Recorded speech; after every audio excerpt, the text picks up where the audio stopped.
Hello guys, good afternoon to all of you. It's me, Ate Gina's Vlog, Meat Shop, Sari Store, and time check tayo ay 5:35 na ng hapon at yan yung ating display sa ating table meat shop. Yan guys. And then, meron akong order from Nestle Products. Meron tayong order from Nestle at akala ko hindi na may deliver kasi hapon na ngayon, alas 5 na, and then kanina pala ay pumunta na sila dito alas 9 ng umaga, no? So, yun yung nangyari. Dati sa grocery, alas 8 pa ng umaga, pumunta na dito for collection. And then, 10 AM na ako nag-open. So, ngayon, si Nestle ay maagang nag-deliver alas 9, pero binalikan talaga niya ako alas 5 pasado na. So binalikan niya ako dahil yung mga hindi daw nila na i-deliver ay i-deliver talaga nila yan siya. So eto guys, ipapakita ko sa inyo ang ating mga order. Kaunti lang ito guys, nag-booking sa akin ang ahente kahapon, and then Friday ang kanilang delivery. So COD ito, and worth ano lang 2,000, ito resibo 2,511. So mabuti na lang at si Mr. wala na dito kasi pag makita niya na marami tayong delivery, may order tayo na grocery kay magyaw-yaw na po to, may na po to, nag-order na sa kana, matulog na sa imong kwartang gibayad. No, inana na si Mr. Hi Mr. Shout out to you. So ito guys, ipapakita ko sa inyo, and ngayong araw ng Friday ay hindi ganong hindi kami busy, hindi kagaya ng mga ibang araw, pero okay lang yan siya dahil mamaya pa tayo mag-close, mga 8:30 pa tayo mag-close, so maaga pa at meron pa tayong mga customers na bibili dito. And then ang aking mga karning baboy dyan ay mga frozen guys, yan, dahil pinapaubos ko lang yung aking mga frozen na karning baboy and yung aking pork belly. So kahapon meron akong pork belly na mga special cut, lahat ay pork belly lahat yung in-order ko sa Chubbs, and then meron pang 2 slab na natitira, kaya nga hindi ako nag-order ngayon para ma-clean up siya. And then bukas ay mag-order na naman tayo ng bagong pork carcass pang 2 araw natin. Siguro ang ating order ay 1/2 lang, basta umaabot lang siya ng 45 kilos and up, and then dagdagan ko na lang ng pork belly. Okay, yan yung ginagawa kong diskarte guys, kasi minsan pag isang buong baboy hindi yan maubos ng 2 araw, and then yung matitira ay mga mga buto-buto at mahihirapan na ako mag-dispose. Mahihirapan akong mag-dispose. So, yan yung ginagawa kong diskarte. Okay, and thank you so much guys sa aking mga viewers, sa mga silent viewers ko, thank you, and sa aking mga bagong subscriber, thank you so much talaga. Okay guys, ipapakita ko sa inyo. Thank you so much for watching my vlog. See you in my next vlog na. Bye-bye! Ito lang guys ang ating order. And then kahapon nung nag-booking sa akin ang ahente, before ako mag-order ay tatanungin ko muna siya, may promo ba? May free ba? Sabi niya meron. So eto, buy 9 get 1 free. So etong creamy latte ay pandagdag lang natin kasi yung mga coffee dito ay hindi gaanong malakas dahil nga malapit lang ako sa mga wholesaler na mga groceries dito. So ito lang ang ating in-order.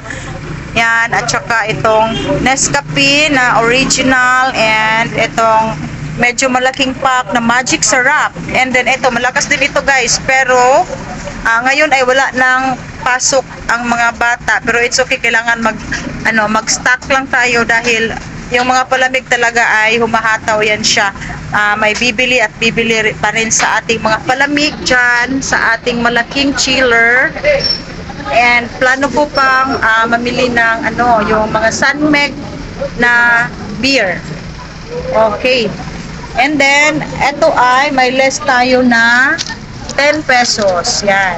Tapos ito may savings tayo na 15 pesos sa 180 ml. And then beer brand swak, malakas din yan, and 300 grams.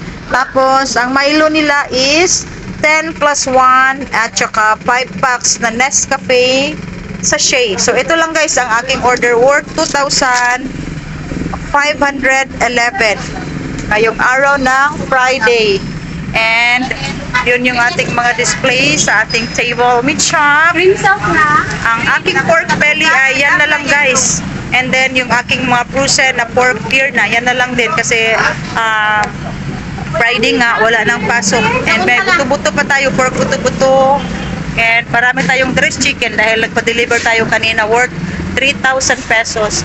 And then meron tayong chicken liver dito and yung hotdog natin ay marami talaga yan siya. Guys, oh. Kasi nandito ako sa harap ng aking table meat shop. Hindi ako lumabas. And yung aking mga retail na hotdog. So, ito yung ating mga display. Sa ating lamesa, meron pa tayong boneless bangus. Pero yung ating chicken feet ay walang stocks guys. Bukas pa daw. So, bukas Sabado, marami tayong delivery. Okay. Pila kwarta? Sige, kambyo yung size. So, dito guys, hindi pa talaga ako tapos na mag-arrange. Kasi dito, plano kong didisplayhan. Ito guys, mga rice box ito. Yan, 4 na rice box. Pero ang may laman ay isang box na lang. And then sayang yung tatlong mga may bakante pa. So, yan yung nilalagay ko. Kasi guys, ang laki ng puhunan natin sa rice.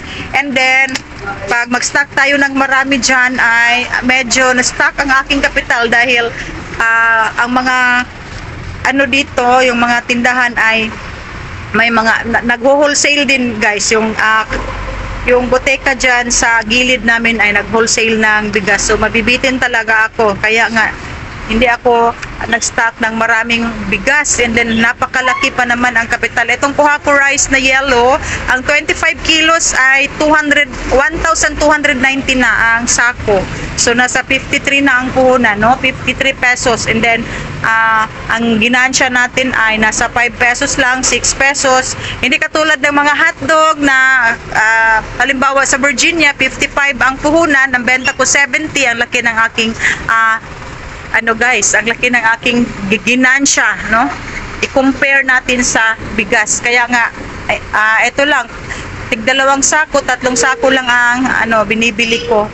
So dito, yan ay okay na yan siya, pero dito may ilalagay pa ako dyan. Tapos yung aking 2 gondola ng Nature Spring ay dyan ko ilalagay.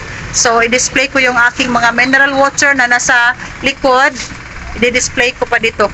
So, ito guys ang ating kaganapan ngayong araw ng Friday ng hapon. At marami tayong pansit canton na chikis. And yung ating mga wine ay nandoon na talaga yan sa harapan. Okay. Okay mga sis kasari, meron na naman tayong dressed chicken. Ito ay 1.2, 1.3 kilos. So, oversize ang ating whole chicken at ito yung slice natin pang quarter cut. Meron pa akong guys natitira doon and then nagdagdag lang tayo para hindi tayo ma-short sa ating display mamayang hapon. So ito ay worth 3,000 pesos at i-reweigh pa namin ito. Tingnan natin kung malaki ba ang reseko niya kasi guys pag mga dressed chicken talaga, dahil galing ito sa kanilang storage, may mga ice, kailangan i-reweigh talaga kasi para makita natin ang kanyang reseko. Okay.